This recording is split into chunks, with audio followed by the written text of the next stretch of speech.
तेने ब्रह्महृदयादिकवये मोयन्ति यत्सूरया तेजो वारिवृदां यथा विनिमयो यत्र त्रिसर्गो मृषा धाम्ना स्वेन सदा निरस्तकुहकं सत्यं परं धीमहि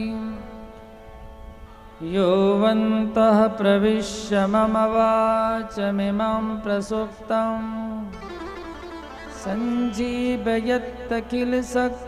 सञ्जीवयत्तकिलशक्तिधराशधाम्ना अन्याश्च हस्तचरणाश्रवणात्वगादीन् प्राणान्नमो भगवते पुरुषाय तुभ्यम् स्वस्ति प्रजाभ्यां परिपालयन्तां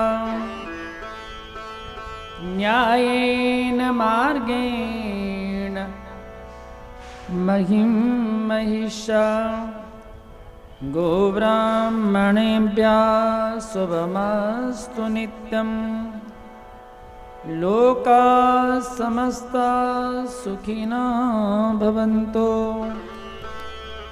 ध्येयं सदा परिभवग्नमविष्टदोषं तीर्थास्पदं शिवभिरंसिनुतं शरण्यं भृत्यार्तियं प्रणतिपालभवाब्धिपोतं वन्दे महापुरुषते चरणारविन्दम् कृष्णं नारायणं वन्दे कृष्णं वन्दे व्रजप्रियं कृष्णं द्वैपायनं वन्दे कृष्णं वन्दे पृथासुतं प्रह्लाद नारद पराशर पुण्डरीका व्यासा अम्बरीश सुखसोनक भीष्मदालव्यम् रुक्मां गदा अर्जुन वसिष्ठ विभीषणादीन् पुण्यानिमान् परमभागवतां नमामि सर्वमङ्गलमाङ्गल्ये शिवे सर्वार्थसाधके शरण्ये त्र्यम्बके गौरी नारायणी नमोस्तुते त्वं वैष्णवी शक्ति अनन्तवीरा विश्वस्य बीजं परमाशिमाया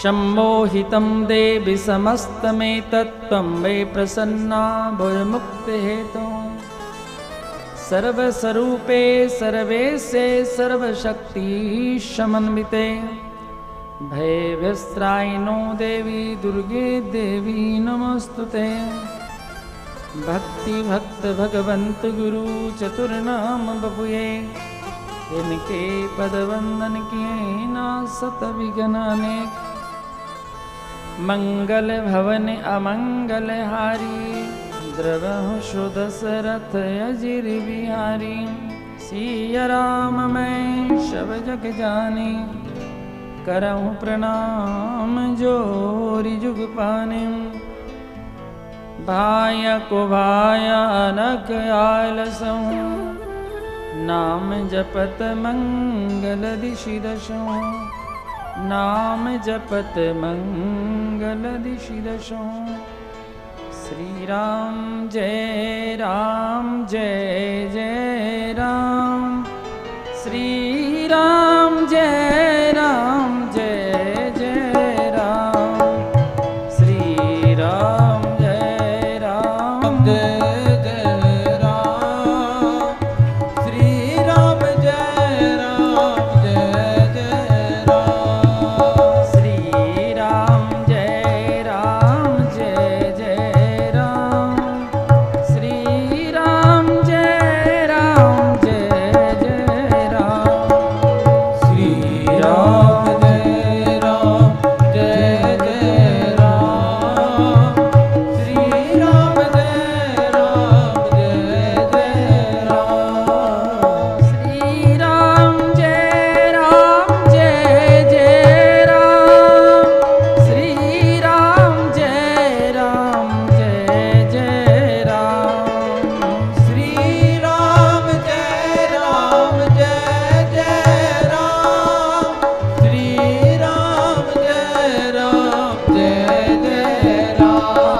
हेलो जय जय राम श्री राम जय राम जय जय राम श्री राम जय राम जय जय राम श्री राम जय राम जय जय राम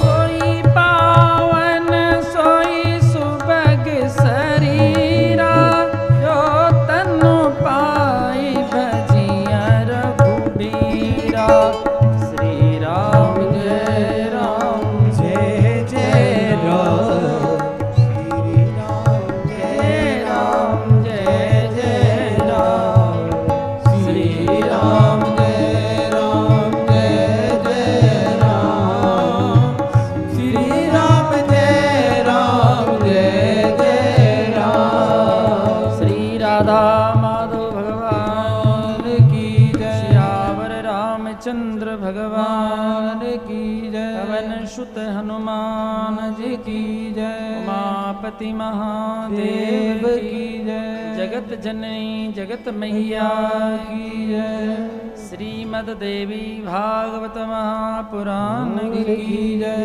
वेद व्यास भगवान की जय सुखदेव भगवान की जय सूत सोनकादि ऋषियों की जय मनसा देवी मैया की जय गौरी शंकर भगवान की जय श्री मिश्रक तीर्थ की जय सब संतन की जय सब भक्तन की जय गंगिया मैया की जय यमुना महारानी की जय गंगा महारानी की जय तुलसी महारानी की जय भक्ति महारानी की जय जय श्री राधे श्याम जय जय श्री सीताराम नमः पार्वती पतये हर हर महादेव सुशंभो भारत माता की जय बोले बाल कृष्ण भगवान की जय परम मंगलमय माँ भगवती का साक्षात वांगमय विग्रह श्रीमद् भागवत जी को प्रणाम। माँ भगवती का शब्दमय स्वरूप वाणीमय विग्रह श्रीमद् देवी भागवत जी को प्रणाम। परम आराध्य आवाही सर्वत्रो भद्रमंडप देवताओं को प्रणाम।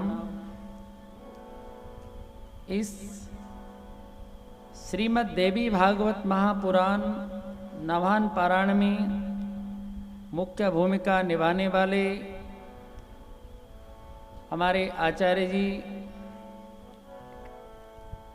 पंडित अजय शर्मा जी,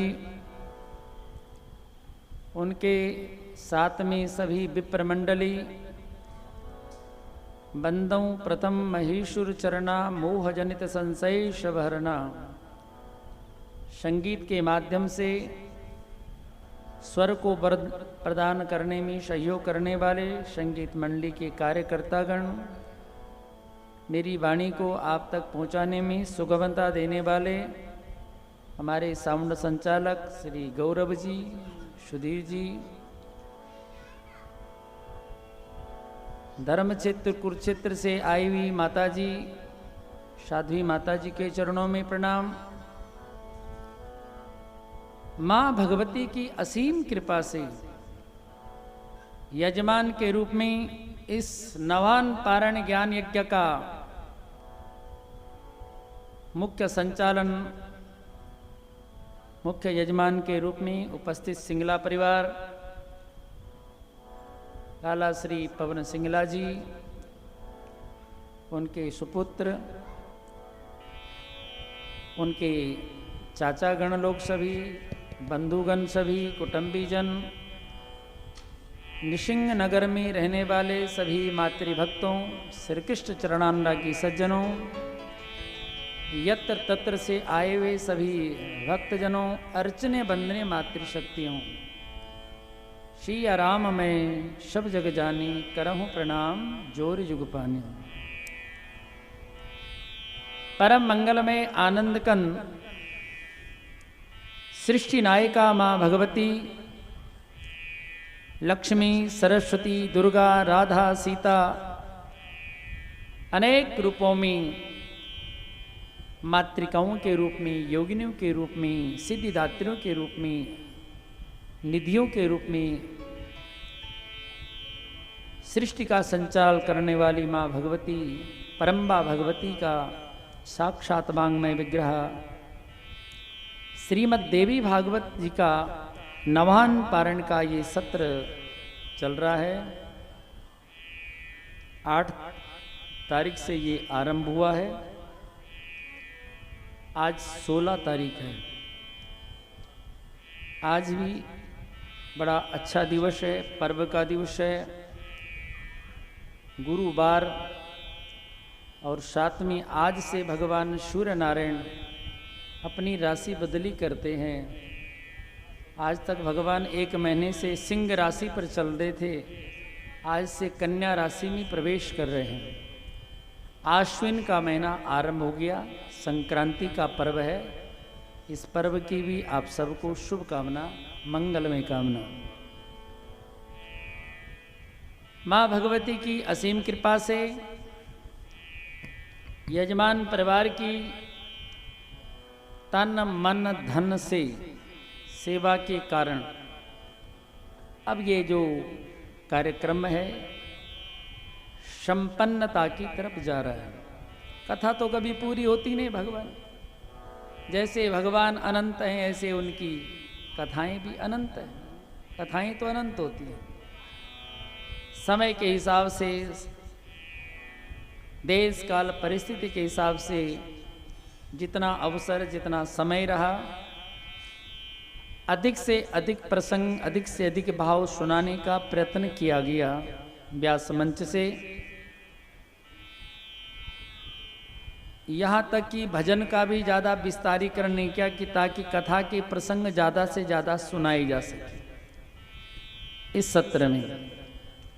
क्योंकि भजन कीर्तन गाने वाले तो आप सब लोग बड़े बड़े कलाकार हैं बैठे हुए, तो कथा के माध्यम से, कथा और कीर्तन, कीर्तन भी इसीलिए किया जाता है कि कथा में चित्त लगे, कथा में मन लगे, इसलिए कीर्तन करते हैं।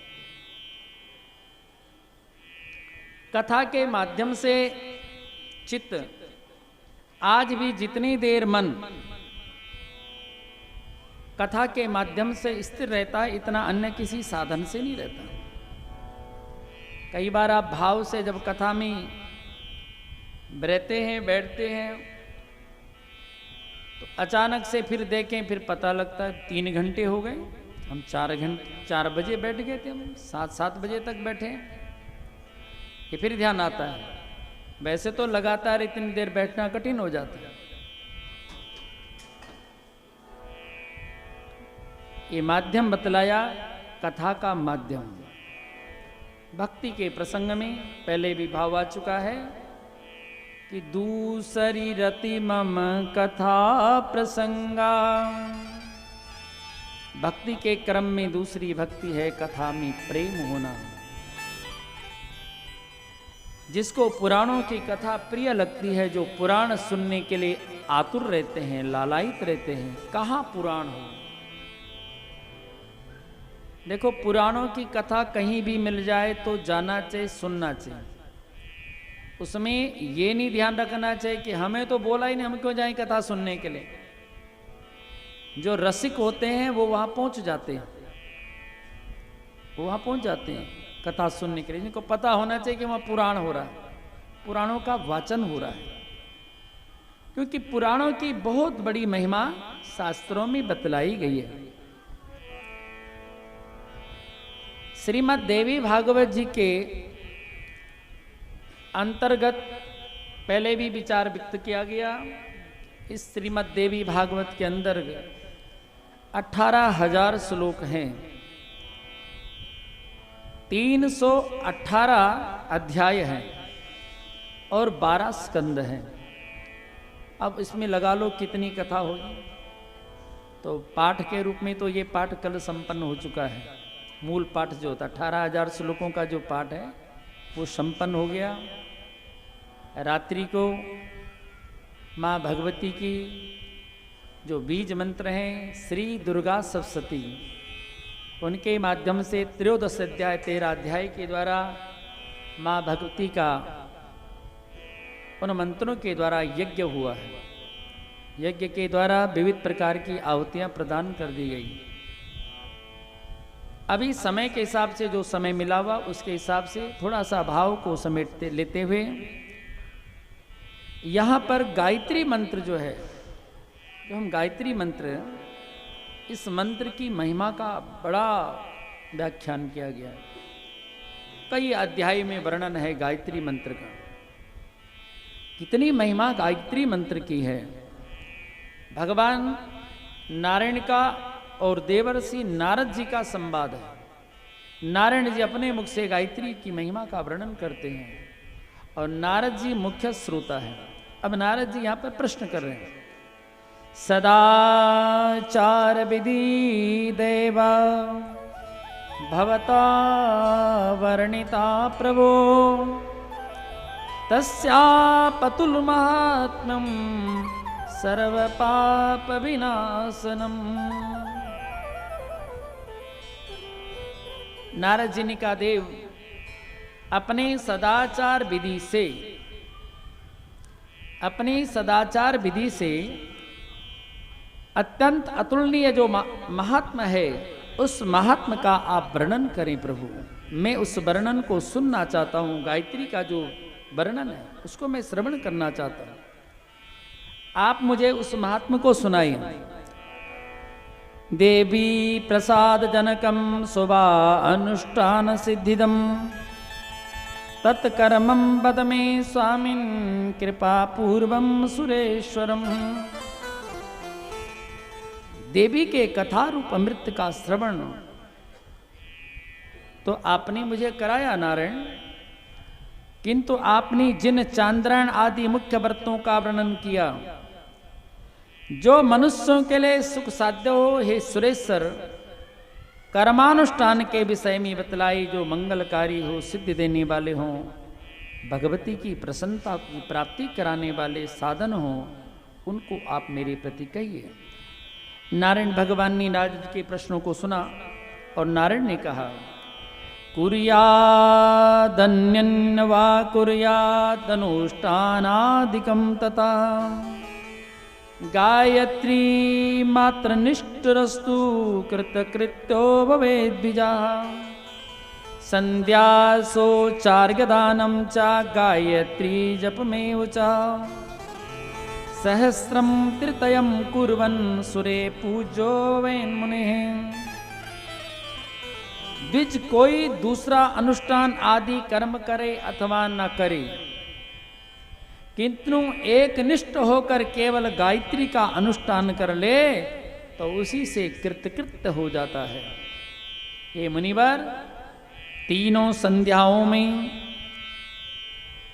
सूर्य को अर्घ्य प्रदान करने वाला 3000 गायत्री जप करने वाला जो पुरुष है, जो नित्य 3000 जप करता गायत्री मंत्र का, 30 माला जपता है, वह उसकी इतनी महिमा बतलाई है, वह तो देवताओं का भी पूजनीय हो जाता है जो नित्य 30 माला गायत्री मंत्र की करता है। न्यासा करो तो वा मां वा गायत्री में उचाभ्यसेत ध्यात्वा निर्व्याजयावृत्या सच्चिदानंद रूपिणी। न्यास करें अथवा न करें, किंतु निष्कपट भाव से सच्चिदानंद स्वरूपिणी भगवती का ध्यान करके गायत्री का जप अवश्य करना चाहिए। 3 वर्णों के लिए गायत्री आवश्यक है, ब्राह्मण, क्षत्रिय और वैश्य। 3 वर्णों के लिए यज्ञोपवी संस्कार भी आरंभ किया है। जनेऊ होना चाहिए, शिखा सूत्र होना चाहिए, चोटी होनी चाहिए। ये बड़ी विडंबना है कि अब चोटी नहीं है, ब्राह्मणों की भी चोटी नहीं है और अपने आप ब्राह्मण कहलाते हैं, चोटी नहीं है। और कलयुग में तो बतलाया गया कि केस ही श्रृंगार होंगे, बाल ही श्रृंगार होंगे, तो कलिकाल में और तो और पुरुष तो कटवा ही रहे हैं, माता बहनें भी आधा आधा वो भी साफ कर रहे हैं। यदक्षेक संसिद्धे सपर्धे ब्राह्मणोत्तमा हरि शंकर कंजोत्तम सूर्य चंद्रम मुतासने। एक अक्षर की भी सिद्धि हो जाने पर ब्राह्मण श्रेष्ठ ब्रह्मा विष्णु महेश सूर्य चंद्र और अग्नि के साथ स्पर्धा करने योग्य हो जाता है। गायत्री की इतनी बड़ी महिमा है। गायत्री के वर्ण ऋषि छंद देवता आदि के विषय में हे नारद सुनो। याज्ञवल्क्य को वामदेवो अत्रि वसिष्ठा सुककर्ण्वा पराशरा विश्वामित्रो महातेजा कपिला सोनुको महान याज्ञवल्क्यो भारद्वाजा जमदग्नि तपोनिधि गौतमो मुद्गलस्येवं वेदव्यास श्लोमसः। वामदेव ऋषि बड़े बड़े ऋषि जिनको बड़ी बड़ी सिद्धियां प्राप्त हुई तो किसके बल पर? केवल गायत्री के बल पर। गायत्री कौन है? एक गायत्री वेदों की माता है। सारा सार तो वेदों में है, पर उन वेदों को जन्म देने वाली वही परम्बा भगवती है, वही गायत्री रूप में रहती है। वामदेव अत्रि वशिष्ठ सुककर्ण पाराशर महातेजस्वी विश्वामित्र कपिल सोनक याज्ञवल्क्य भारद्वाज तपोनिधि जमदग्नि गौतम ऋषि मुद्गल ऋषि वेद व्यास लोमस अगस्त्य कौशिक वत्स पुलस्त्य मांडुक तपस्वियों में श्रेष्ठ दुर्वासा नारद कश्यप। नारायण भगवान कहते हैं नारद मुनि ये 24 ऋषि क्रम से गायत्री मंत्र के वर्णों के ऋषि कहा गया है, क्योंकि गायत्री मंत्र में 24 अक्षर हैं। गायत्री उष्णिक अनुष्टुप बृहति पंक्ति त्रिष्टुप जगति अति जगति शक्वरी अति शक्वरी धृति अति धृति विराट प्रस्तार पंक्ति कृति प्रकृति आकृति विकृति संकृति अक्षर पंक्ति भू भुव स्व और ज्योतिष्मति। हे महामुनिवर ये गायत्री मंत्र के वर्णों के क्रमशः छंद कहेंगे, इतने छंद गायत्री में हैं। इन्हीं वर्णों के देवताओं के नाम भी अलग अलग हैं। एक एक अक्षर के अलग अलग देवता हैं गायत्री मंत्र की। कितनी महिमा गायत्री मंत्र की श्री देवी भागवत जी के अंदर है। देवतानि स्नु प्राज्ञा तेषाम् एवानुपूर्वशः आग्नेयं प्रथमं प्रोक्तं प्राजापत्यं द्वितीयकम् तृतीयं च सौम्यमीशानं च चतुर्थकं सावित्रं पंचमं प्रोक्तं षडमादित्यदेवतम्। गायत्री के उन वर्णों के देवताओं के नाम सुने। पहले वर्ण के देवता अग्नि, दूसरे के प्रजापति, तीसरे के चंद्रमा, चौथे के ईशान, क्रम से सविता, आदित्य, बृहस्पति, मित्रा, वरुण, भग, ईश्वर, गणेश, त्वष्टा, पूखा, इंद्राग्नि, वायु, वामदेव, मित्रा, वरुण, विश्वदेव, मातृका, विष्णु, वसु, रुद्र, कुबेर और अश्विनी कुमार। इतने इन मंत्र के अक्षरों के देवता हैं। अब एक मंत्र जपने का लगा लो कितना बड़ा महत्व है। हे मुनिवर मैंने गायत्री के 24 वर्णों के देवताओं का आपको वर्णन सुनाया। ये नाम संग्रह है, परम श्रेष्ठ और पापों का विनाश करने वाला है, जिसके श्रवण मात्र से गायत्री जप का फल भी प्राप्त हो जाता है। वर्णानां सक्तया काश्यातां शृणुस्व महामुने। वामदेवी प्रिया सत्या विश्वाभद्रविलासिनी। प्रभावती जया शांता कांता दुर्गा सरस्वती। विद्रुमा च विशालेशा व्यापनी विमला ततः। मुनिवर, उन वर्णों की कौन कौन सी शक्तियां हैं, अब वो भी सुनिए। वामदेवी, गायत्री में जो 24 अक्षर हैं, उस गायत्री मंत्र में जो अक्षर, एक एक अक्षर के जो देवताओं का वर्णन आया, अब उनकी जो शक्तियां हैं उनका वर्णन है। वामदेवी प्रिया सत्या विश्वा भद्रविलासिनी। प्रभावती जया शांता कांता दुर्गा सरस्वती। विद्रुमा विशालेक्षा व्यापनी विमला तपोपहारिणी। सूक्ष्मा विश्वयोनि जया वसा। पद्मालया पराशोभा भद्रा त्रिपदा। ये 24 गायत्री वर्णों की ये शक्तियां बतलाई गई हैं। इसी तरह से उनके रंगों का वर्णन है, उसमें अलग अलग प्रकार के वर्णों का वर्णन है।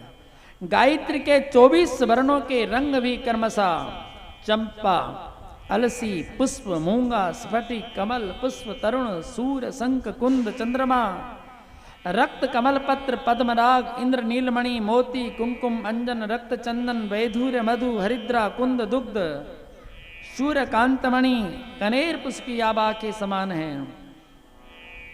ये 24 वर्ण भी, ये 24 अक्षरों के जो रंग हैं, वो भी महान पापों को नष्ट करने वाले हैं।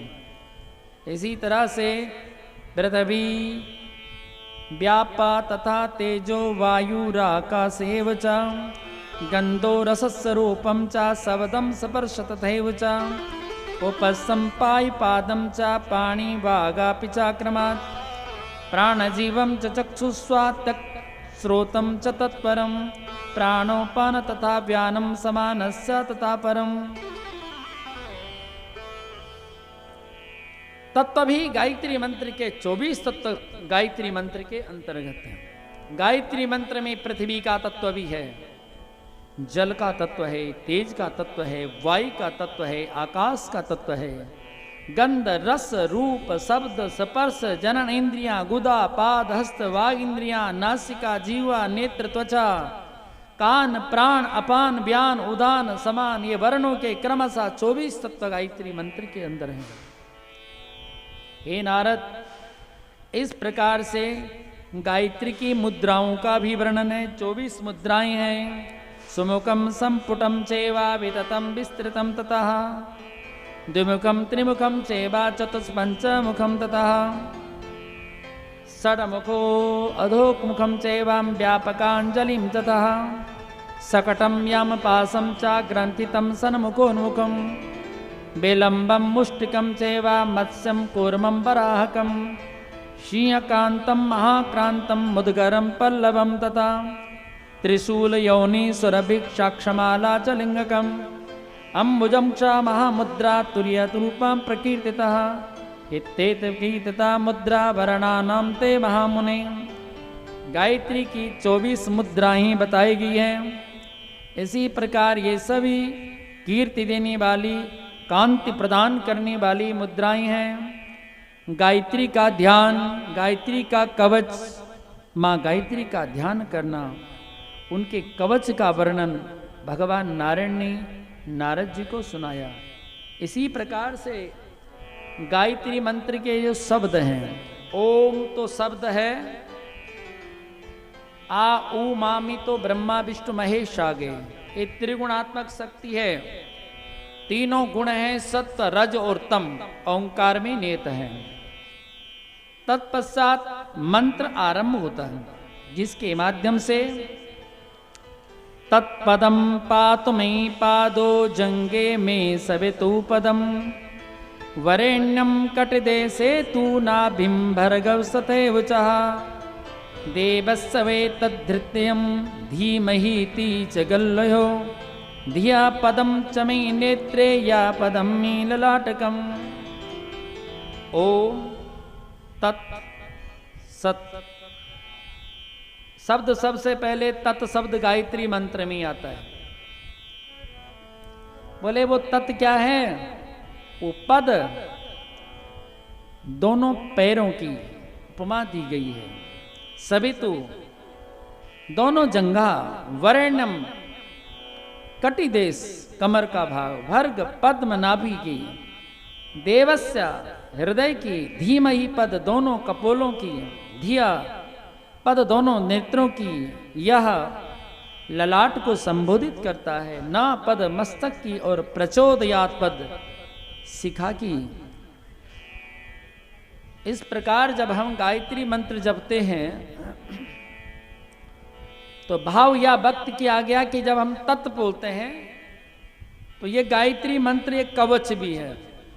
तत् मतलब है कि मेरे दोनों पैरों की रक्षा करे। सवितु मेरे दोनों जंघों की रक्षा करे।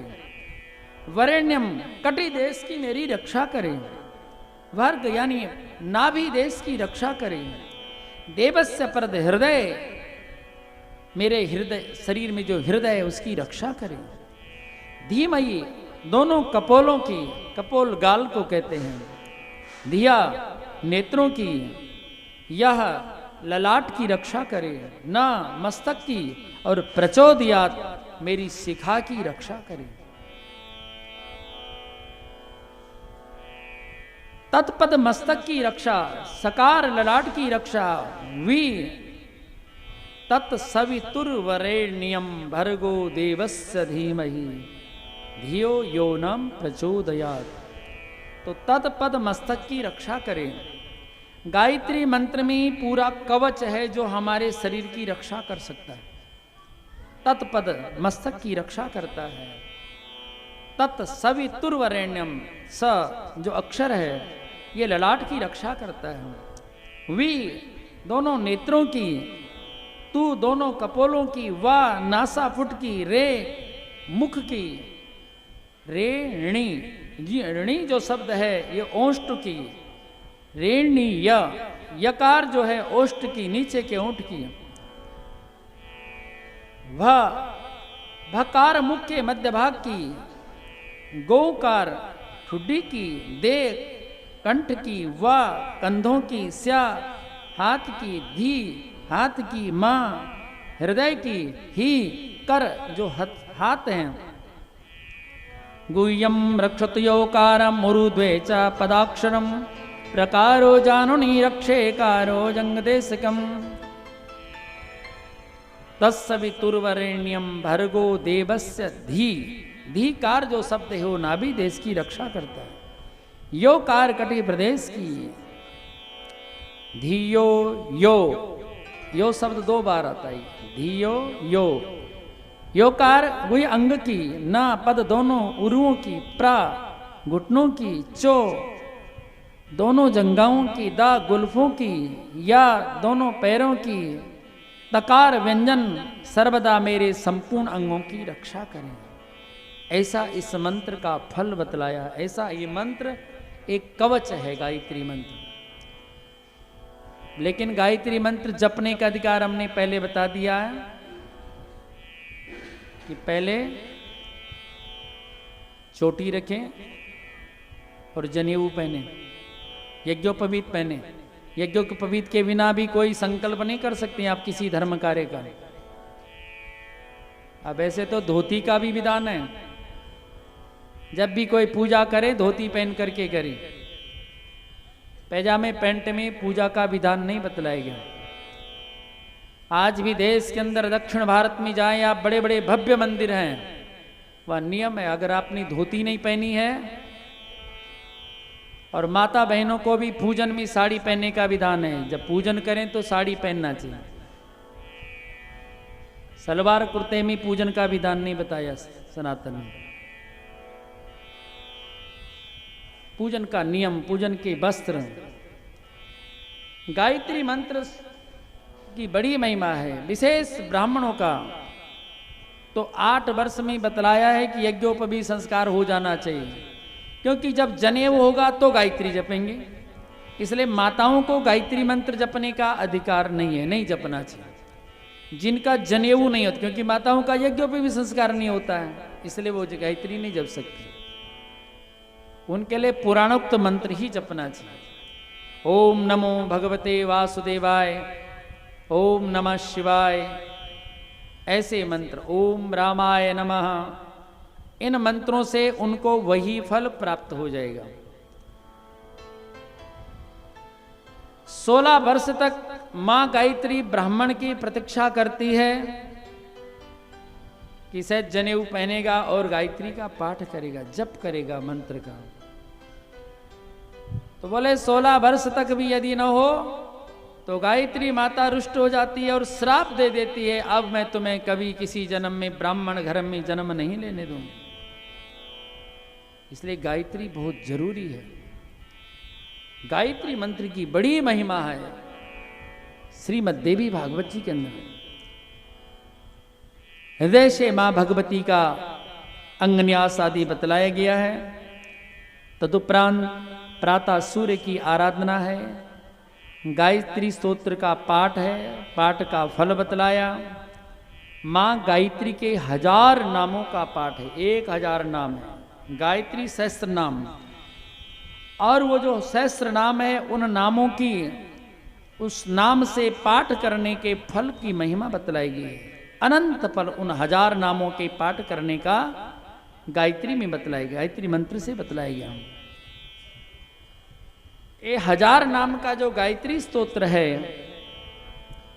इसका पाठ करने से मनुष्य निंदनीय दान देने, अभक्ष अभक्ष करने, पाखंड पूर्ण व्यवहार करने, मिथ्या भाषण करने, प्रमुख पापों से मुक्त हो जाता है। जो 1000 गायत्री मंत्र का, 1000 जो नाम है गायत्री के, उनका पाठ करता है। हे ब्रह्मपुत्र नारद, इदं रहस्यममलं मयोक्तं पद्मजोद्भवः, ब्रह्म सायुज्यदं निर्णाम सत्यम सत्यम न संशयः। इसका पाठ करने से मनुष्य परम पवित्र हो जाता है। ब्रह्म सायुज्य प्रदान करने वाला ये गायत्री का 1000 नामों का पाठ है। या सत्य है, या सत्य है, इसमें तनिक संदेह नहीं है। नारद दीक्षा विधि का विधान बताया, दीक्षा कैसी लेनी चाहिए, उसका विधान का क्रम बहुत विस्तार के साथ में श्रीमद् देवी भागवत जी के अंतर बतलाया गया। गुरु से मंत्र दीक्षा लेनी हो तो किस प्रकार से ब्रह्मचर्य आश्रम में गुरु की पूजा करना, अग्निहोत्र आदि करना, अग्नि की विधियां बतलाई गई है, अग्नि का पूजन बतलाया गया है, अग्नि का पाठ बतलाया गया है। तदुपरांत गायत्री की महिमा में, हे नारद, तुमने ये परम्बा भगवती के पादारविंद की नित्य उपासना के विषय में ये गायत्री संबंधी प्रश्न किया है। नित्य गायत्री उपासना करो। गायत्री उपासना से परम्बा भगवती की उपासना हो जाती है और जीव को परम शांति की प्राप्ति हो जाती है। नारद जी ने यह भाव श्रवण किया। तदुपरांत वेद व्यास भगवान जनमेजय राजा को यह कथा सुना रहे हैं और भगवान नारायण नारद जी को यह कथा सुना रहे हैं। हे नारद, साम्यावस्था तुया प्रोक्ता सर्वंतरयामि रूपिणीम्, अता ऊर्ध्वं परम ब्रह्मं मद्रूपं रूपवर्जितं, निर्गुणं सगुणं चेति द्विधा मद्रूपमुच्यते, निर्गुणं मायाहीनं, निर्गुणं मायाहीनं, सगुणं मायाहुतम्। निर्गुण और सगुण ये 2 प्रकार के रूप बतलाए गए हैं। मां भगवती के 2 स्वरूप हैं। माया से रहित रूप निर्गुण और माया से युक्त गुण सगुण बतलाया गया है। वही जगत की रचना करके उसके भीतर भली भांति प्रविष्ट होकर के जीव को उनके कर्म शास्त्र के अनुसार निरंतर वो भगवती परम्बा भगवती ही प्रेरणा करती रहती है और वही बुद्धि को परिवर्तन करने वाली, बुद्धि प्रदान करने वाली है। कदाचिद काले तो 10 पंच समा विभो प्राणीनां कर्म बसतो नवरसम सत्कृतु। वेदों के द्वारा कही हुई विष्णु की उपासना, विष्णु दीक्षा नित्य कही गई है। मां गायत्री की महिमा का जो वर्णन है उसके विषय में एक दृष्टांत यहां पर दिया गया है। एक समय की बात है, प्राणियों को कर्मफल भोग कराने के लिए इंद्र ने 15 वर्षों तक वृष्टि नहीं करी। कुछ ऐसी प्रजा हो गई, धर्म कर्म कोई हुए नहीं, तो देवराज इंद्र ने संकल्प लिया कि 15 वर्ष तक वर्षा नहीं होगी। अब देखो, एक मौसम में अगर कम बारिश भी हो जाए तो कितनी परेशानी हो जाती है, और 15 वर्ष तक ही बारिश न हो तो क्या हाल हो जाएंगे।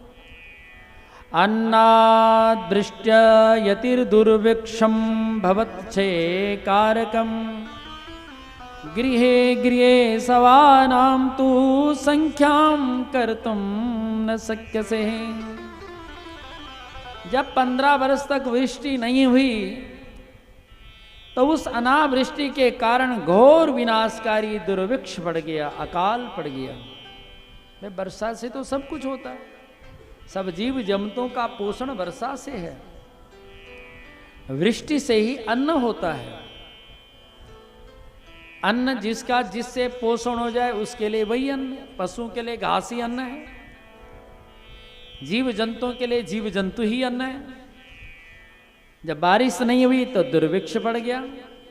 घर घर में शवों की संख्या का आंकलन नहीं किया जा सकता था, अर्थात इतने लोग मरने लगे। पीछे एक बीमारी जब चल रही है, ये बीमारी जब इस शुरुआत में देखो क्या हाल हो गए थे। दूर की बात क्या करना, हमने तो करनाल में ही देखा, बलड़ी बाईपास में ही इतनी अर्थियां, इतने मुर्दे जल रहे थे, कितने लोग मरे हैं। घर घरों से गृह गृह सवानाम तु संख्याम कर तुम न शक्य से, इतने लोग मरने लगे, गिनती नहीं हो सकती, हर घरों से मरने लगे। केचिदस्वान् वराहन्ना भक्षयन्ति क्षुधार्दिताः सवानी च मनुष्याणां भक्ष्यन्ता परे जनाः। क्षुधा से पीड़ित, भूख से पीड़ित कुछ लोग घोड़ों स्वरों का भक्षण कर जाते थे। ये तब होता था जब अकाल था, जब कुछ नहीं होता था खाने के लिए। अब सब कुछ है, इतने प्रकार के फल हैं, फली फल देखो बाजार में, सेब भी देखो कितने कितने प्रकार के आ रखे हैं, पर वो नहीं खाएंगे, फलाहार नहीं करेंगे। दूध से बनने वाली कितनी प्रकार की मिठाइयाँ हैं। करनाल एनडीआर से पता नहीं कहाँ कहाँ जाती मिठाई, लोग स्पेशल खरीद के ले जाते। वहाँ का दूध, वहाँ की लस्सी, वहाँ का पनीर, वहाँ की बर्फी, वहाँ का मिल्क केक, पर ये नहीं खाएंगे। क्या खाएंगे? जो खाना है, जो रस लेना है, उस रस को नहीं लेते। एक भ्रमर होता है, कमल होता ना, कमल खिलता है कीचड़ में। कमल जब खिल जाता है तो उस कमल के अंदर पराग होता है, एक शहद की तरह एक रस होता है, और भ्रमर उस रस का पान करने आता है। तो कैसे आता है भ्रमर? भंवरे को देखना, जब भंवरा आता है तो पहले उस फूल की परिक्रमा करता है, और आगे के जो उसके पैर हैं उनको ऐसे पंजों को ऐसे जोड़ देता है, ऐसे जोड़ करके परिक्रमा करता है पहले फूल की।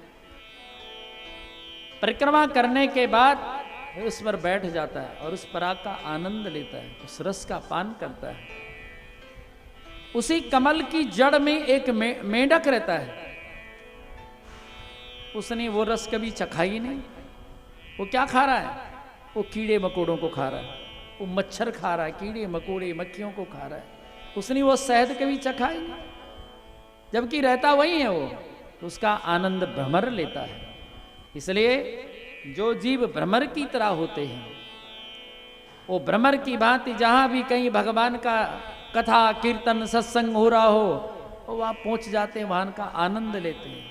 और कई बार ऐसा होता है कि वहीं पास ही रहने वाले मेंढक वो नहीं लाभ ले पाते, वो मेंढक की तरह रह जाते। ऐसा भयानक अकाल पड़ गया, यहां तक की स्थिति हो गई कि लोग मनुष्यों के सब तक खाने लग गए। बुभुक्षितम किम न करोति पापम, भूख ऐसी। लोक कथा में आता, प्रमाण में नहीं है, लोक कथा में आता है। पास ही कुरुक्षेत्र की धरा पर जब महाभारत हुआ, गांधारी के सब पुत्र मारे गए, 100 पुत्र, कोई कम नहीं, वो सब मारे गए। और गांधारी विलाप कर रही है। बोले विलाप करते करते आखिर कितने दिन रोना हो, कितना रोना है।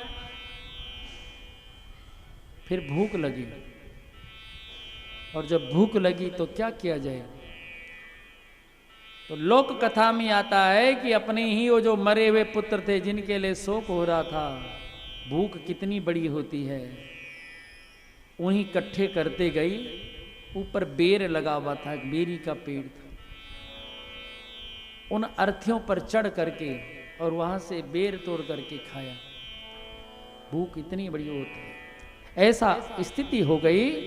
बालकम बाल जननी स्त्रियम पुरुषम एव च भक्षितुम चलिता सर्वे चुदया पीड़िता नरः। कुछ लोग मनुष्यों के सब तक को खाने लगे, मुर्दे तक को अपनी आप में खा रहे हैं।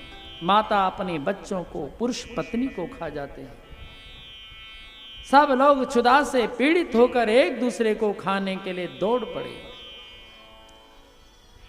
ब्राह्मणम बहुवा तत्रम विचारम चक्रुत्तमम तपोधनो गौतमो वस्ति न साखेदम मरिष्यति। तब बहुत से ब्राह्मणों ने एकत्र होकर यह विचार किया कि महर्षि गौतम तपस्या के महान धनी हैं। गायत्री जपते थे, गायत्री में कितनी ताकत होती है। ब्राह्मण जब परेशान हो गए तो उनको पता था कि इस समय गौतम ऋषि तपस्या करते हैं, गायत्री जपते हैं, और वहां कोई दिक्कत नहीं थी, वहां कोई परेशानी नहीं थी। अतएव हम लोगों को मिलकर गौतम के आश्रम में चलना चाहिए, क्योंकि सुना है कि गायत्री जप में निरंतर संलग्न रहने वाले गौतम के आश्रम में इस समय भी दुर्भिक्ष नहीं है, वहां अकाल नहीं है, वहां अब भी व्यवस्था है। अब कहीं भी जाओ आप, इतना स्थिति खराब हो गई थी घर घर में। पिछले साल जब लॉकडाउन हुआ, कैसी स्थिति हो गई थी, कई जगह बड़ी परेशानियां हो गई। लोगों को सब्जी नहीं मिली, दूध नहीं मिला, बहुत दिक्कत हो गई कई जगह। लेकिन ऐसे समय में भी ब्रह्मलीन संत बाबा बंसी वाले जी, उनके आश्रम में अखंड भंडारा चल रहा था।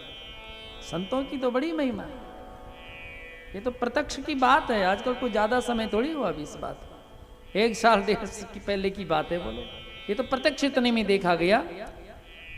इतनी लंबी लाइन, हम तो गए हैं कई बार साथ में, लाला जी के साथ में, लाला राजकुमार जी के साथ में। तो बाबा जी माध्यम है, उसके बाद सेवा करने वाले बाबा जी के भगत हैं, जिनको उनकी प्रेरणा होती है, जिसका धन लगना है। इतनी लंबी लाइन देखते देखते वो लाइन टूटती ही नहीं थी। हम भी कुछ देर साथ में रहे, बोले आप भी लगो बांटे, भर भर के दे रहे थे, झोला भर भर के ले जा रहे थे। तो वहां तो लॉकडाउन नहीं था, क्यों कि संत का भजन का प्रभाव, वहां तो ही दुर्भिक्ष होता, यहां दुर्भिक्ष नहीं था। सब ब्राह्मण इकट्ठे होकर के वहां पहुंच गए गौतम के पास में। सुगोधना सदा साश्चा गौतमस्याश्रमं ययु पूर्वदेवा सद्यु केचिद दक्षिण देशतः। इस प्रकार विचार करके सभी ब्राह्मण अग्निहोत्र की सामग्री, परिजनों, गोधन, दासों को साथ में लेकर गौतम ऋषि के आश्रम में पहुंच रहे हैं। चलो अब वहीं जाएंगे, उन्हीं की शरण चलती है। अब भूखे मरना कहीं, अब तो वहीं जाना पड़ेगा। कुछ लोग उत्तर से, कुछ पूर्व से, कुछ दक्षिण से, सब वहां पहुंच रहे हैं। ब्राह्मणों के उस समाज को देखकर गौतम ऋषि ने उन सब ब्राह्मणों को प्रणाम किया। आसन आदि उपचारों से विप्रों की पूजा करी। देखो, ब्राह्मणों की सेवा करनी चाहिए। प्रत्यक्ष में बोलना भी नहीं होता, किसी के सुकृत को नष्ट भी नहीं करना चाहिए। देखो, यहां भी इस नगर से भी एक ऐसे महान पुरुष निकले हैं, एक ऐसे महान पुरुष इस नगर से। लॉकडाउन भी यहां भी ब्राह्मणों के घरों में फल राशन आदि उन्होंने व्यवस्था करी भिजवाने की। लॉकडाउन में ज्यादा से ज्यादा ब्राह्मणों के घर में।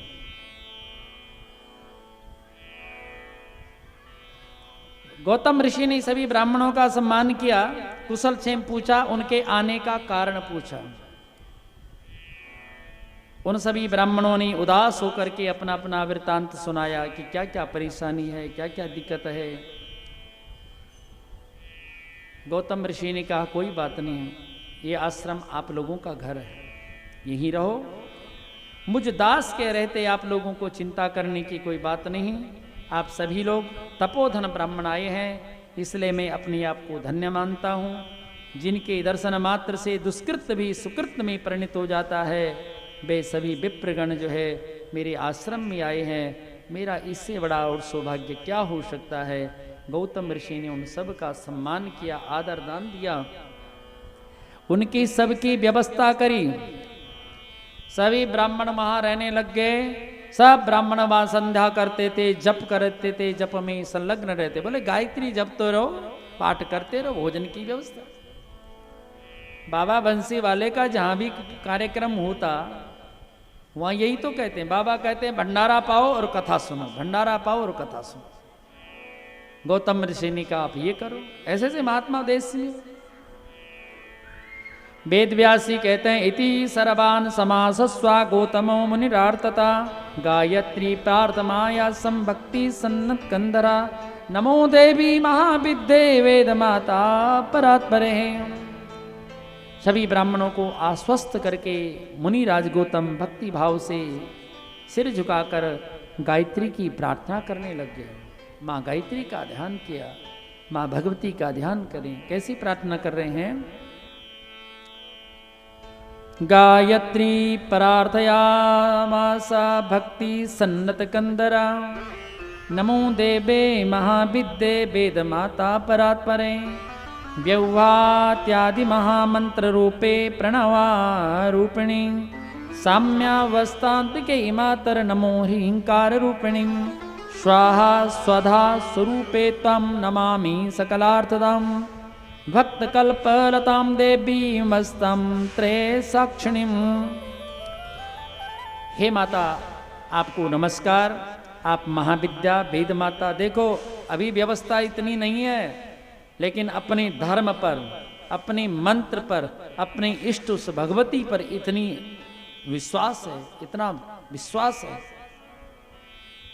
उन्होंने कहा कोई बात नहीं, जितने ब्राह्मण आ गए, जहां से आ गए, जितनी भीड़ हो जाए कोई बात नहीं। माँ गायत्री का स्तवन क्या। हे माता, आपको नमस्कार।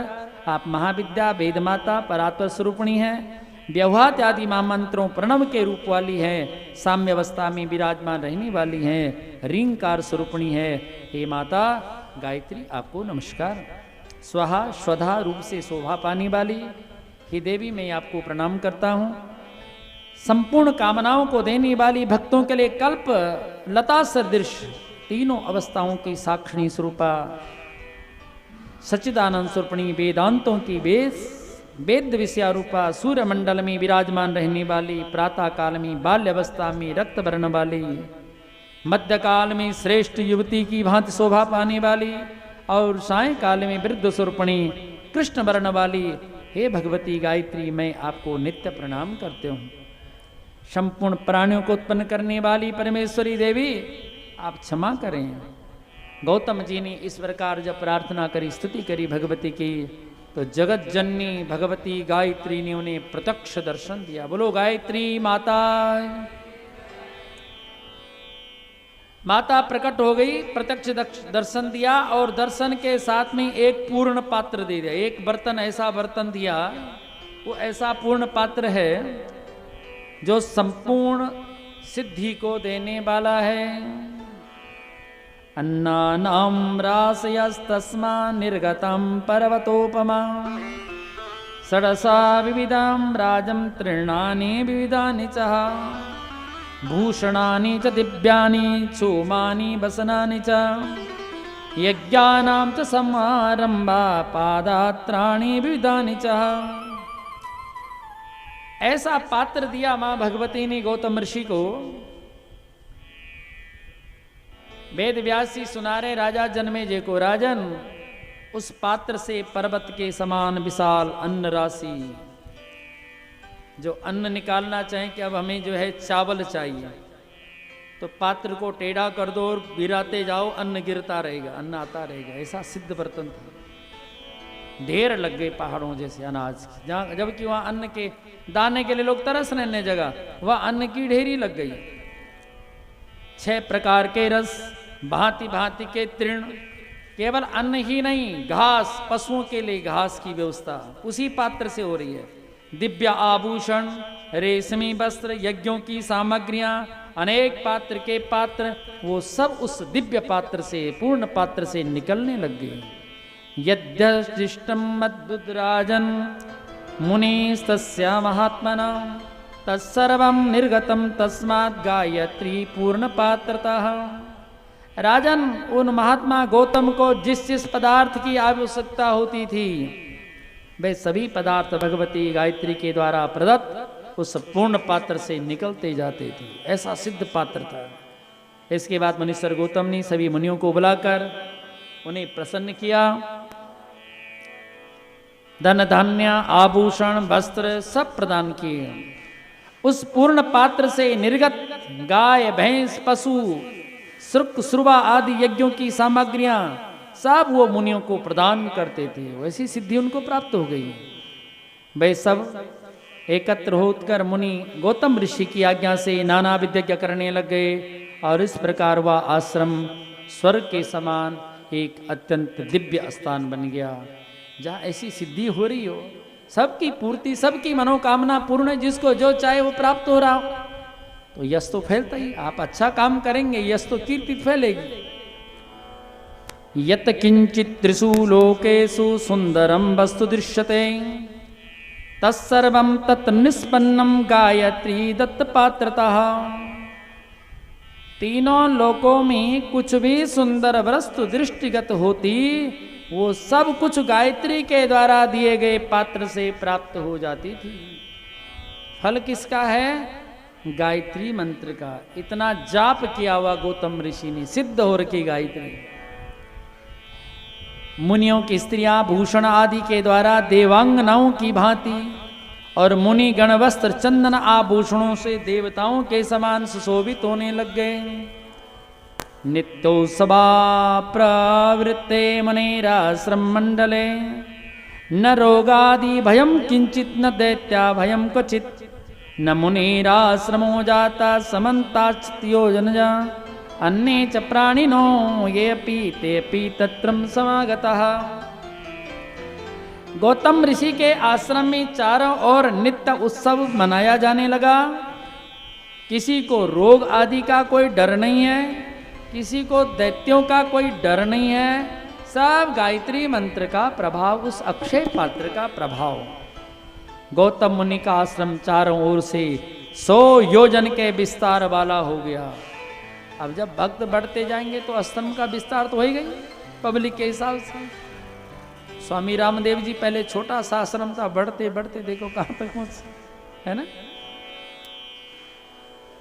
तो जन संख्या बढ़ती गई, आश्रम का विस्तार होता गया। और अब तो आगे भी जिनको भी जानकारी मिलती है वो कहते हैं वहां मिल जाता, जो व्यवस्था चाहिए वो सब वहां पहुंच जाते हैं। आत्मज्ञानी गौतम मुनि ने उन्हें अभय प्रदान करके सभी के भरण पोषण का समुचित प्रबंध कर दिया। अनेक प्रकार के महायज्ञों के विधि पूर्वक संपन्न हो जाने से देवतागण बड़े प्रसन्न हो गए। अब जब यज्ञ लगातार हो रहा है, केवल वहीं से ही देवताओं को भाग प्राप्त हो रहा है, तो देवता भी बड़े प्रसन्न हो गए। और स्वर्ग में जो देवता लोग हैं ना, वो मुनि का यशोगान करने लगे। धन्य है गौतम ऋषि, धन्य है गौतम ऋषि, गौतम ऋषि जैसा कोई महात्मा नहीं। अब देखो ब्राह्मणों में कमियां कहाँ आती है, कमी कहाँ रहती है? गौतम ऋषि ने उन सब ब्राह्मणों के लिए कितना काम कर दिया, सबकी व्यवस्था कर दी, सब ब्राह्मणों के भी व्यवस्था हो रही, उनका भी काम बढ़िया चल रहा। उनका गायत्री मंत्र जाप करवाया तो उनकी भी गाड़ी चल पड़ी, वो भी भजन करने से सबको मिलता, भजन से किसको नहीं मिलेगा। परंतु यहाँ क्या हुआ, जब बार बार देवता लोग प्रसन्न हुए, मुनि का यशोगान करने लग गए, वृत्तासुर का संहार करने वाले यशस्वी इंद्र ने भी अपनी सभा में बार बार जो है क्या कहा, इंद्र क्या कह रहे हैं अपनी सभा में, अहो अयम ना किल कल्प पादपो मनोरथान पूरयति प्रतिष्ठता नो चेद कांडे क्व हवि वपावा सुदुर्लभायत्र तो जीवनासा। अहो, इंद्र कहते हैं अपनी देवताओं की सभा में कह रहे हैं, अहो इस समय ये गौतम ऋषि हमारे लिए साक्षात कल्प वृक्ष के रूप में प्रतिष्ठित होकर हमारे सभी मनोरथों को पूर्ण करें। देखो स्वर्ग में, स्वर्ग के देवता इस भारतवर्ष के महात्मा के बारे में कह रहे हैं, उसके कारण हमारा पोषण हो रहा है, वो हमें भी पाल रहा है। ऐसा दिव्य चरित्र गौतम ऋषि का। अन्यथा इस दुष्काल में जहां जीवन की आशा भी दुर्लभ थी, हम लोग हवि कैसे प्राप्त करते। ऐसे समय में भी देखो यज्ञ चल रहे हैं, हमें देवताओं का भाग प्राप्त हो रहा है। इस प्रकार वे मुनिवर गौतम अभिमान की गंध तक से रहित होकर 12 वर्षों तक उन श्रेष्ठ मुनियों का पुत्रवत पालन पोषण करते रहे। कितने साल व्यवस्था देखी? 12 साल तक इतनी लंबी व्यवस्था करी। पर कुछ कर दो व्यवस्था। कुछ लोग तो ऐसे होते हैं कि बस पूछो ना। मार्च से नवंबर तक फ्री राशन, जिनके पास राशन नहीं, जो खा नहीं सकते, अब खा भी रहे ले भी रहे। हमने ऐसे भी लोग लाइन में देखे हैं जिनके पास समर्थ हैं, वो भी फ्री में मिल रहा, तेल की बोतल फ्री में। हमारे घर के आसपास वहाँ डिपो है ना, वहाँ पे फिर हम देखते रहते, पता लग जाता है लाइन में कौन कौन लगे हुए। जो समर्थ भी हैं वो भी लगे हुए। और विडम्बना आज इस बात की कि ले करके फिर निंदा भी वही करनी। क्या सरकार, कैसी सरकार, ये सरकार है। तो ध्यान रखना चाहिए इस चीज का। ऐसे में हम अपने ही पुण्य को खत्म करते हैं। मुनिवर गौतम ऋषि अभिमान की गंधता से रहित। देवता लोग कह रहे हैं इतना कुछ कर रहे हैं, अभिमान भी नहीं है। 12 वर्ष तक इतने लोगों की व्यवस्था देख रहे हैं।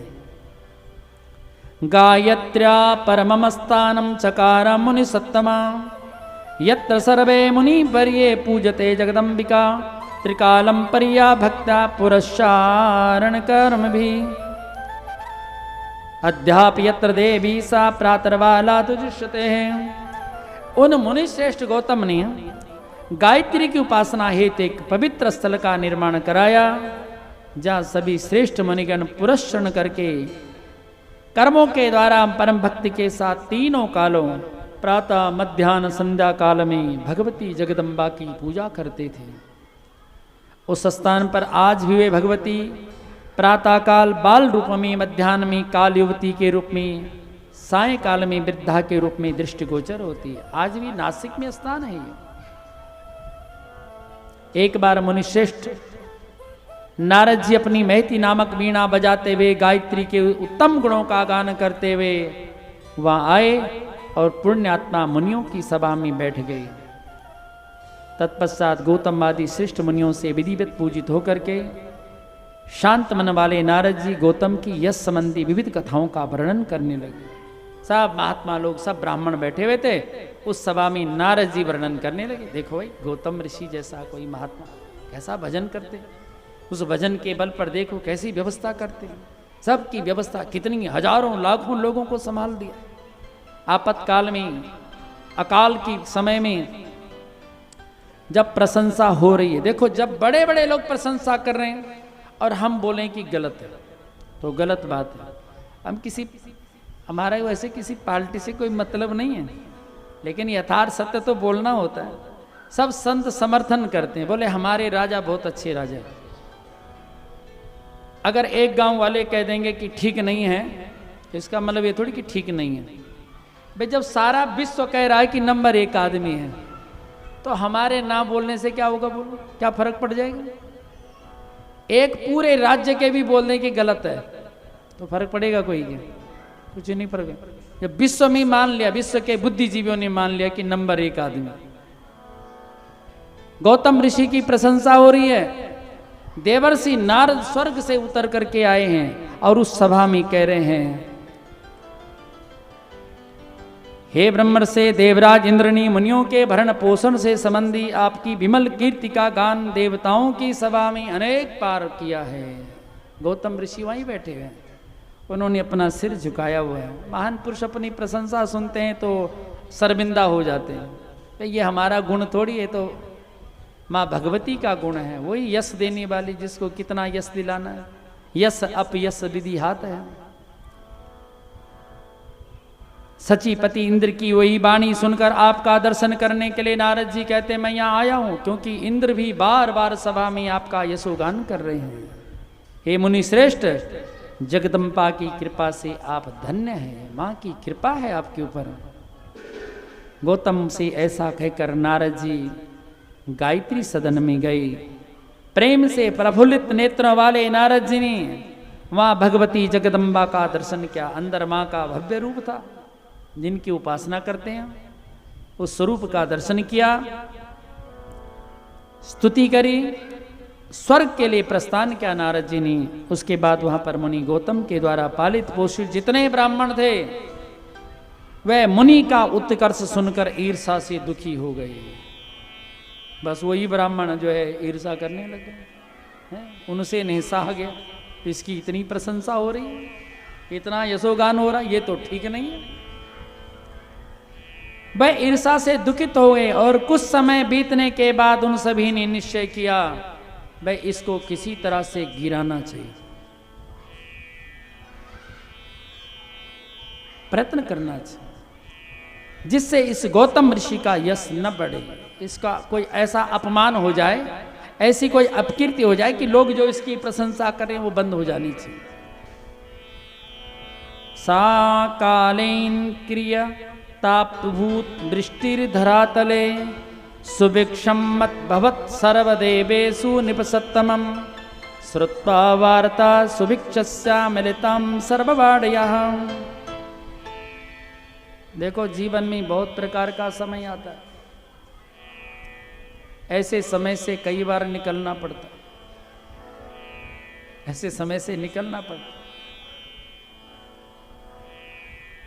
कुछ काल के अनंतर पृथ्वी पर वृष्टि भी होने लगी, सब देशों में सुभिक्ष हो गया। सुभिक्ष वीरा सुनकर ब्राह्मण एकत्र हो गए और हाय हाय करके गौतम को श्राप देने का प्रयत्न करने लग गए। इसका अपयश होना चाहिए, किसी तरह से सह नहीं सके इनका यशोगान, ये ब्राह्मण हमसे ज्यादा ब्राह्मण बन। माता पिता भी आज धन्य हो गए, उनके यहाँ ऐसे कृतज्ञ ब्राह्मणों का जन्म हुआ है, ऐसा उनके रूप में वर्णन किया गया है। हे राजन, वेद व्यास कहते हैं, हे राजन बड़ा अनाचार होने लगा, काल की महिमा को कौन जान सकता है। उस समय उन ब्राह्मणों ने एक लीला रची। तपस्या तो वो भी करते थे, भजन का बल तो था उनको। उन्होंने क्या किया, एक माया के द्वारा एक नकली गाय बनाई, ऐसी गाय बनाई जो वृद्ध है और बिल्कुल शरीर छोड़ने वाली जैसे ऐसा लग रहा था।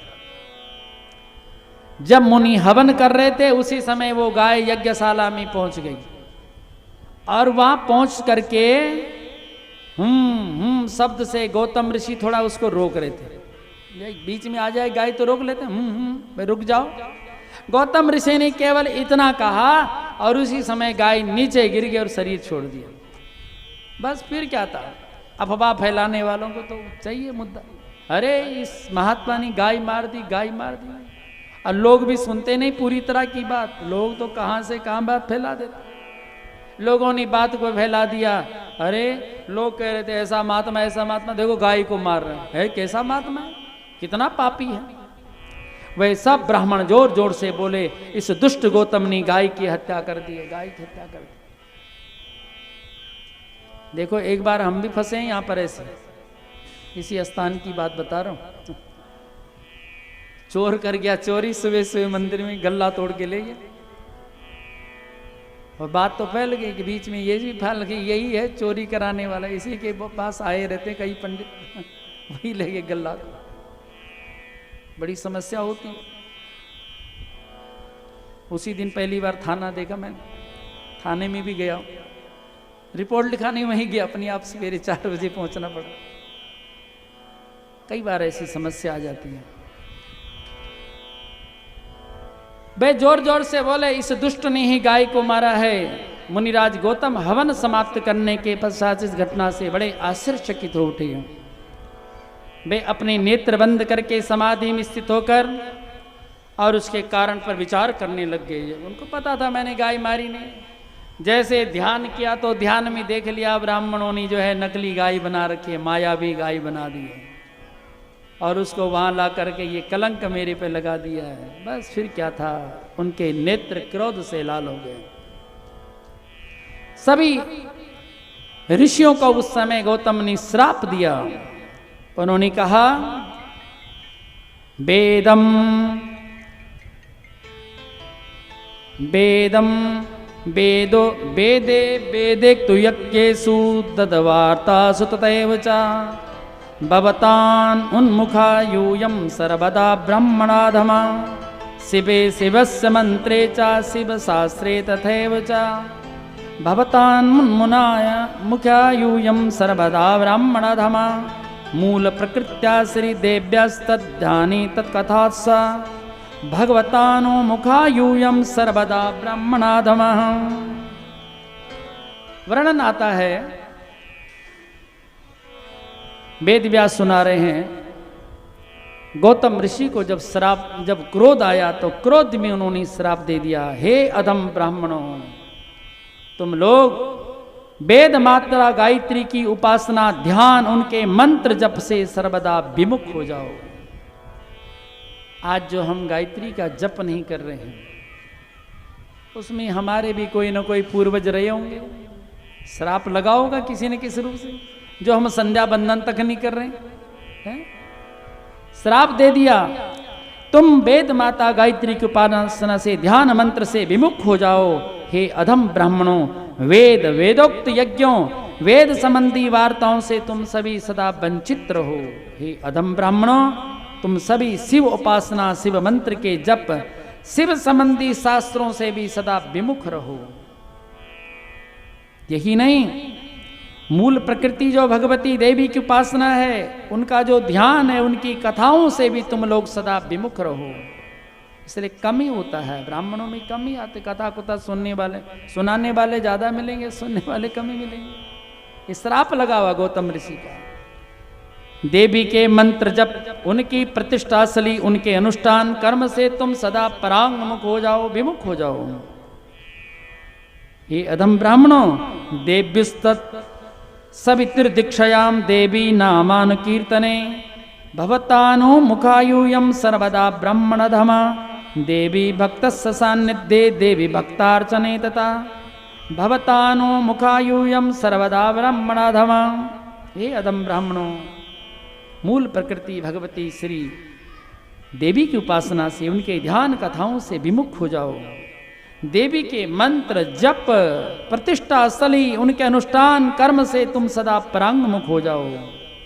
हे अधम ब्राह्मणों, देवी का उत्सव देखने, उनके नाम के कीर्तन से भी तुम सदा विमुख हो जाओ।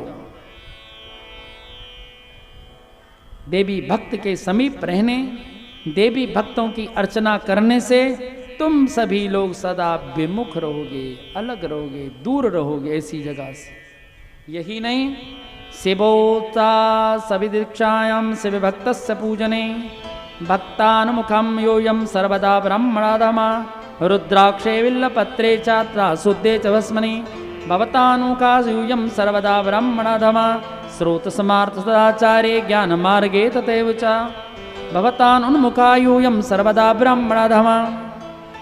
गौतम ऋषि कहते हैं, अदम ब्राह्मणों, भगवान शिव का उत्सव देखने, शिव भक्त का पूजन करने से तुम सदा विमुख रहो। रुद्राक्ष बिल्ल पत्र शुद्ध भस्म से सर्वदा वंचित रहो। स्रोत समार्थ संबंधी सदाचार ज्ञान मार्ग से सदा वंचित रहो। अद्वैत ज्ञान निष्ठा सम दम आदि साधनों से विमुख रहो।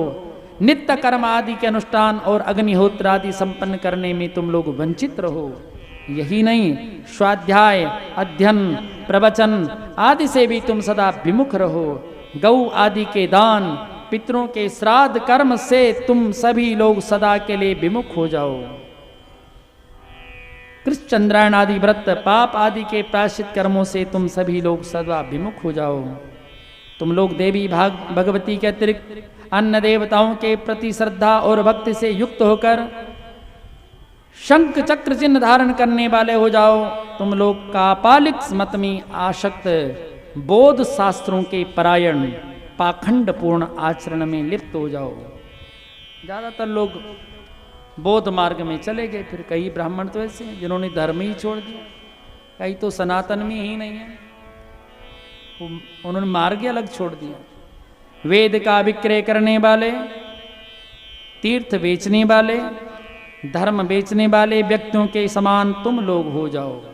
इसलिए अब तीर्थों में ज़्यादातर ऐसे भी ब्राह्मण मिलते हैं। कईयों का व्यवहार तो बहुत ही खराब व्यवहार होता है, बहुत ही विकृत व्यवहार हो जाता है। वेद विक्रय करने का मतलब है कोई पाठ अनुष्ठान करें, उसमें पहले बोली ठेका हो जाए तो मंत्र बेच दिया, पाठ बेच दिया। वेद का विक्रय करने वाले ऐसे ऐसे भी हैं जो कह रहे हैं कि मोबाइल द्वारा हम आपको पेटीएम के द्वारा जप भेज देंगे, सीधे दक्षिणा भेज देना। यहाँ तक बात होगी। तुम लोग पांचरात्र, काम शास्त्र, कापालिक मत, बौद्ध मत के प्रति श्रद्धा रखने वाले हो जाएंगे, पाखंड मार्गी हो जाएंगे। मातृ कन्या गामिनस्या भगनी गामिनिस्ततैचा पर स्त्री लंपटा सर्वे भवताम ब्राह्मणाधमः। ये गौतम ऋषि का श्राप लगा हुआ है। गौतम श्राप दे रहे हैं, तुम लोग माता, कन्या, बहिनी, भगनी, बहन को कहते हैं, पराई स्त्रियों के साथ व्यभिचार करने वाले यानी चरित्रहीन हो जाएंगे। कलयुग में तुम चरित्रहीन रहोगे। तुम्हारे वंश उत्पन्न स्त्रियां पुरुष मेरे द्वारा दिए गए श्राप से दग्ध होकर तुम लोगों के समान ही हो जाएंगे। मेरे अधिक कहने से क्या प्रयोजन। गौतम जी कहते हैं, मूल प्रकृति परमेश्वरी भगवती गायत्री का अवश्य ही तुम लोगों पर महान कोप हो गया है। अतः तुम लोगों का अंधकूप आदि नरक कुंडों में वास होना निश्चित है। व्यास जी ने जब ये सुनाया, बागदंड में दृश्यम कृत्वा या पुस्मृतम जलम ततः जगाम दर्शनार्थम चा गायत्र्याम परमोत्सुकः प्रणमान महादेवी सापि देवी परात्परः। ये गौतम कोई साधारण महात्मा नहीं है।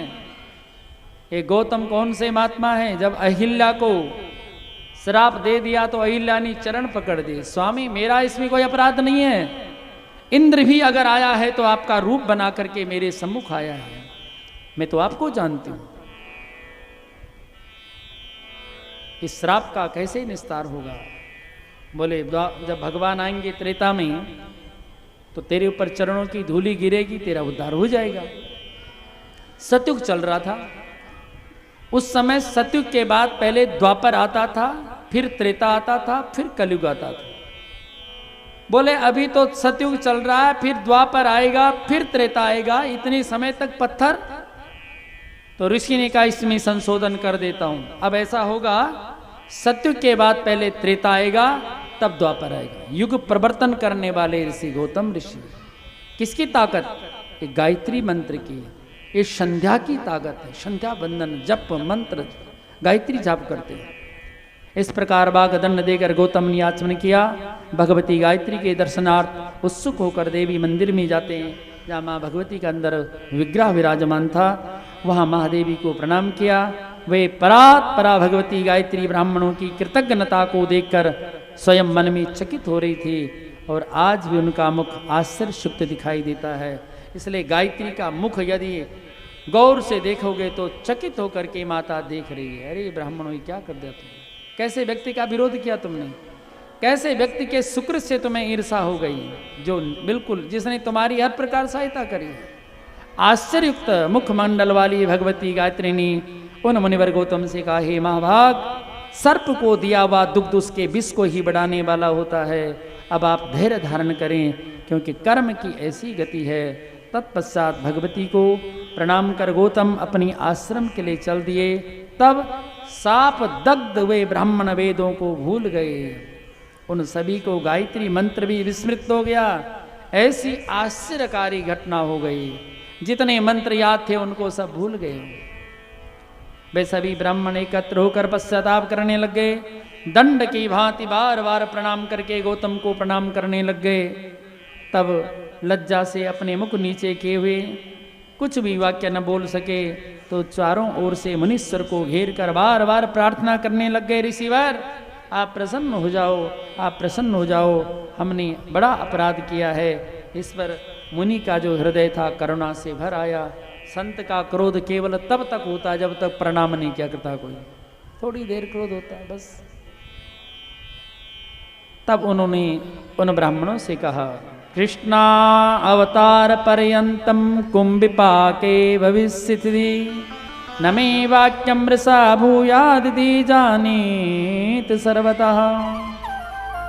मुनि का हृदय जब करुणा से भर गया तब बोले कि कृष्ण अवतार पर्यंत तक तुम लोग कुंभिपाक नरक में वास करेंगे, वहां तक रहना होगा, क्योंकि मेरा वचन मिथ्या नहीं हो सकता है, इसे तुम लोग भली भांति जाने। उसके बाद कलयुग में भूमंडल पर तुम लोगों का जन्म होगा और मेरी कही हुई जो बातें हैं ये सब सत्य होगी, अन्यथा नहीं होगी। यदि मेरे श्राप से मुक्ति की तुम लोगों की इच्छा हो तो तुम सभी लोग भगवती गायत्री के चरण कमलों की सदा उपासना करो।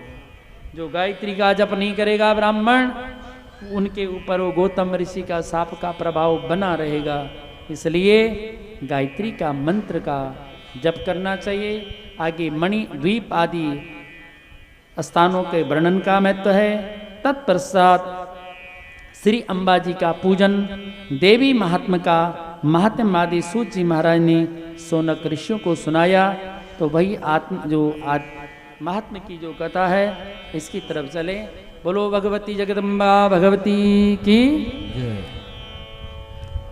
श्रीमद् देवी भागवत पुराण की महिमा का वर्णन सूत जी बता रहे हैं कि परम्बा देवी के मुख कमल से वेद सिद्धांत का बोधक एक श्लोक निकलता है और उसके द्वारा मां भगवती सर्वम खलविदम एवं नान्यदस्ति सनातना, आधा ही एक श्लोक निकला था, जिसका मतलब होता है कि सब कुछ मैं ही हूं, ये मां भगवती कहती है। जिसका उपदेश स्वयं देवी ने वट तट पर शयन करने वाले विष्णु को दिया, उसी को पूर्व काल में ब्रह्मा ने 100 श्लोकों में विस्तृत वर्णन किया। श्री सुखदेव जी को वेद व्यास ने या श्रीमद् देवी भागवत को पढ़ाया। इस श्रीमद् देवी भागवत में इस पुराण की रचना हुई और देवलोक में ये विस्तृत रूप से विद्यमान हुआ। हे मुनिवर, इस पुराण के समान पुण्यदायक पवित्र पापनाशक दूसरा कोई पुराण नहीं है। इसके एक एक पद पर पाठ करने से मनुष्य अश्वमेध यज्ञ का फल प्राप्त कर देता है। इस प्रकार से वर्णन बतलाया गया है। कथा के अंत में पुराण में अध्यायों के हिसाब से अथवा स्कंद के हिसाब से उतने ब्राह्मणों को, उतनी सुवासिनियों को, सौभाग्यवती नारियों को, उतनी कन्याओं को भोजन आदि कराने का महत्व बतलाया, वस्त्र आदि दान करने का महत्व बतलाया है, चंदन पुष्प आदि से उनकी पूजा का विधान बतलाया गया है। इस पुराण के दान का भी बड़ी महिमा बतलाई गई है। नित्यम या सुनुयात भक्त्या देवी भागवतम परम न तत्सदुर्लभम किंचित कदाचिदम क्वचिदस्ति ही। जो श्रेष्ठ इस श्रीमद् देवी भागवत का नित्य भक्ति पूर्वक श्रवण करता है उसके लिए कुछ भी कहीं भी कुछ दुर्लभ नहीं रहता है। उसके श्रवण से पुत्रहीन को, पुत्र प्राप्त होता है, धन चाहने वाले को धन प्राप्त होता है, विद्या के अभिलाषी को विद्या की प्राप्ति होती है और संपूर्ण पृथ्वी लोक में वह कीर्तिमान हो जाता है, उसकी कीर्ति उसका यश छा जाता है। जो स्त्री बंध्या, काक बंध्या, मृत बंध्या हो, इस पुराण के श्रवण से उस दोष से मुक्त हो जाती है। या पुराण जिस घर में रहता है वह घर लक्ष्मी सरस्वती से युक्त रहता है। ऐसे इस पुराण की महिमा का वर्णन बतलाया गया है। नवरात्रे पठेत नित्यं शारदे अतिभक्तितः तस्याम् अंबिका तो संतुष्टा ददाति क्षादिकं फलम् वैष्णवस्य सेव्यस्यारोमं प्रियते सदा सोरस्य गणपत्यस्य स्वेष्टं शक्तेषु तुष्टये। जो मनुष्य प्रत्येक संध्या अवसर पर दक्षित होकर संध्या विधि के संपन्न करके इस पुराण का एक अध्याय का भी पाठ कर देता है वह ज्ञानवान हो जाता है। शारदीय यानी शरद नवरात्रों में इसका पुराण का नित्य पाठ करने की बड़ी महिमा का वर्णन बतलाया गया है। इस प्रकार इससे जगदम्बा उस व्यक्ति पर प्रसन्न होकर और उसे अभिष्ट फल प्रदान कर देती है। ऐसे इस पुराण की महिमा का वर्णन है। गायत्री नाम से प्रतिपादित उन सच्चिदानंद घन स्वरूपणी रिंगमयी भगवती देवी को वेद व्यास कहते हैं। मैं प्रणाम करता हूँ। सच्चिदानंद रूपां तम गायत्री प्रतिपादितं नमामि ह्रींमयी देवी धियो यो न प्रचोदयात्। पौराणिकों में श्री सूत जी का यह वचन सुनकर नैमिषारण्यवासी तपोधन मुनियों ने बड़े समारोह के साथ में उनका सम्मान किया, वस्त्र लाए। मुनियों ने सूत जी को नमस्कार किया, बार बार क्षमा प्रार्थना करी और कहा इस संसार से पार करने के लिए हे सूत जी आप निश्चय रूप से हमारे लिए नौका रूप में जो है नाव स्वरूप हैं। सभी श्रेष्ठ मुनियों के समक्ष सभी वेदों के गुह्य विषय रूप दुर्गा चरित्र प्रतिपादक श्रीमद् देवी भागवत पुराण को विनय संपन्न मुनियों को सुनाकर उनके आशीर्वाद से वृद्ध को प्राप्त होकर भगवती के चरण कमलों के वृंग स्वरूप श्री सूत जी वहाँ से अंतर्ध्यान हो जाते चले जाते हैं। बोलो श्री सूत जी महाराज की, श्री सोनकादि ऋषियों की, वेद व्यास भगवान की, जगत जननी जगत मैया की जय जय। श्रीमद्देवी भागवते महापुराणे अष्टदशसहस्राणां संहितानां द्वादशस्कन्धे श्रीमद्देवी भागवत महापुराण श्रवण फल वर्णन्नां चतुर्दशो अध्याय। सत्या सन्तु यजमानस्य कामा पूर्णा सन्तो मनोरथः मंत्रार्था सफला सन्तो पूर्णा सन्तो मनोरथः शत्रूणां बुद्धिनाशस्तु मित्राणां बोधयस्तवः। जगज्जननी जगदम्बिका भगवती की। ऐसे महात्मा वाला ये श्रीमद् देवी भागवत नवाहन पारण के अनुष्ठान के रूप में 9 दिन का इसका नियम है। जिस पुराण का जो नियम है उसको उसी ढंग से करना चाहिए। मन माने ढंग से अपनी इच्छा से पुराण का वाचन नहीं करना चाहिए कि 9 दिन कौन करे 5 दिन के रख देते हैं देवी भागवत कथा। ऐसा नियम नहीं है। नियम है न सा सिद्धिम आपनोति न सुखम न परमम गतिम या शास्त्रिम वृद्धि विसृजा यजन्ते कामकारका। शास्त्र विधि से काम नहीं होगा तो उसका कोई फल नहीं होता है। इसलिए कार्य जो भी हो शास्त्र विधि से करना चाहिए, तभी उसका महत्व बतलाया गया है। तो 9 दिन का ये नवान पारण रामचित मानस की तरह ही नवान पारण का देवी श्री देवी भागवत जी का महापुराण की महिमा का वर्णन है। तो ये पुराण आप लोगों ने बड़ी श्रद्धा के साथ में श्रवण किया। श्री इसमें सिंगला परिवार ने श्री पवन सिंगला जी ने जो माँ के भक्त हैं, तन मन धन से समर्पित हैं माँ की सेवा में, तब से लगे हुए हैं। ज़्यादा से ज़्यादा कार्य स्वयं करते हैं, ज़्यादा से ज़्यादा कार्य करने के लिए स्वयं तत्पर रहते हैं। यद्यपि उनके साथ जो सेना है वो सब तत्पर ही रहती है, तो क्यों न हो। उनके दादाजी का नाम है लाला श्री फूल चंद जी। कल रात को भी शायद बता रहे थे, श्री राधे श्याम जी बता रहे थे नाम वगैरह। बाबा जी अच्छा न वो तो याद है मुझे। ठीक है। फूल, अब 3 पीढ़ी का, ये तो 5-5 पीढ़ी के नाम बता रहे हैं। आजकल तो पिता का नाम नहीं याद रहे लोग, ऐसे हाल है लोग, 5 पीढ़ी तक के नाम बता दिए। दादाजी 3 पीढ़ी, दादाजी लाला फूलचंद जी, उन पुण्य आत्माओं के स्मृति यहाँ पर हो रही है। तो जब भी यद्यपि वो वास्तव में पुण्य आत्मा है।